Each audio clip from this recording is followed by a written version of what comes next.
బెల్లం పుస్తలు తాడు ఊరబెట్టి మరి ఆటో కొనుక్కొని నడుపుకున్నాం అనుకున్నా.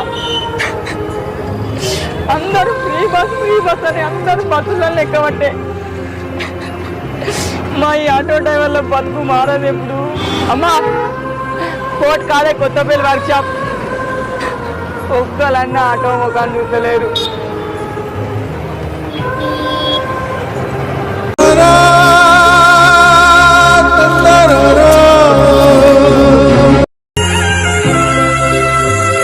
ఏం చెప్పమంటారు సార్ మా ఆటో డ్రైవర్ల బతుకులు.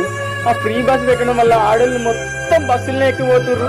మా ఆటో ఒక్కరు కూడా ఎక్కలేదు సార్. గిరాకీ అయితే లేదు. ఈఎంఐ ఎట్లా కట్టమంటారు సార్? మాకు ఆటోనే అన్నం పెట్టేది. ఆటోతోటే మేము మా పిల్లల్ని భార్య పిల్లల్ని సాదేది. అదే ఆటో ఇవ్వలేకపోతే మేము ఎట్లా బతుకుడు సార్? ఆటోని చూసుకొని బతుకుడు అవుతుంది కానీ ఆటో గిరాకీ అయితే అక్కలేదు సార్. మా బతుకు ఏమైపోతుందో అర్థం అవుతలేదు సార్. ఈ అడుగుతాడు ఊరేమెట్టి మరి నాకు ఆటో కొనిచ్చి